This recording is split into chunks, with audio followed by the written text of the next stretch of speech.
Imagine growing up in a classroom where the history of those who look like you is usually erased, oversimplified, or villainized.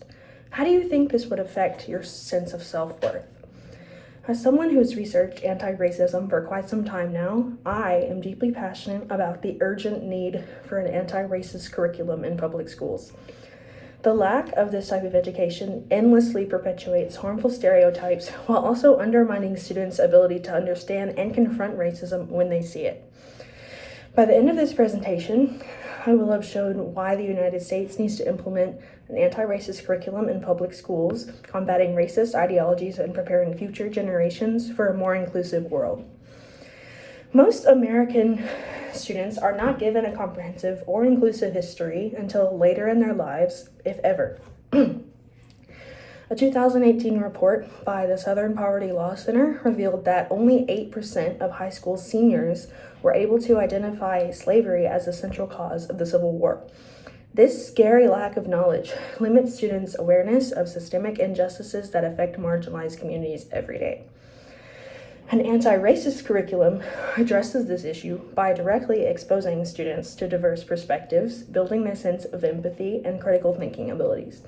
Dr. Gloria Ladson-Billings in Education Week emphasized that culturally relevant pedagogy leads to better academic success and stronger relationships.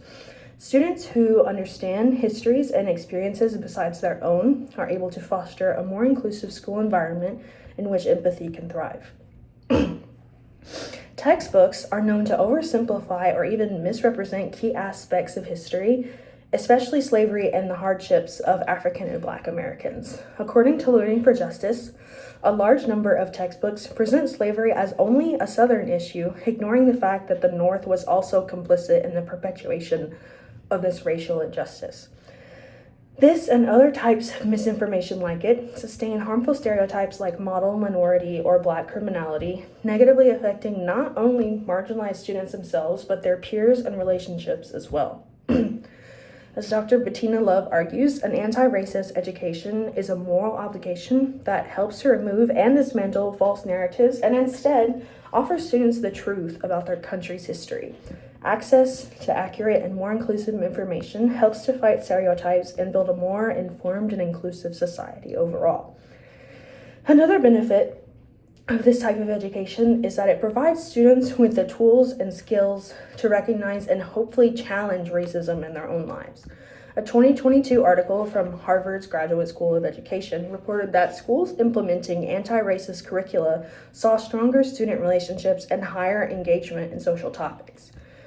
Teaching students to identify bias, privilege, and systemic racism will allow them to become active participants in making positive changes in their communities and in the world.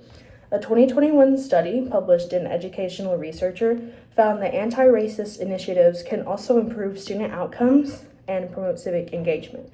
When these students feel knowledgeable and confident, they're far better prepared to stand up against injustice. By now, it should be clear why the United States needs to implement an anti-racist curriculum in public schools, dismantling harmful ideologies and inspiring students to just become more inclusive. We saw how the current curriculum lacks empathy and cultural awareness, how it perpetuates harmful racial stereotypes, and how an anti-racist education would empower students to confront racism. The future of our society depends on this. Do we want future generations to grow up ignorant and divisive? If not, it is necessary to advocate for a change in the curriculum, making sure all students can understand and combat systemic racism right at the source. Thank you.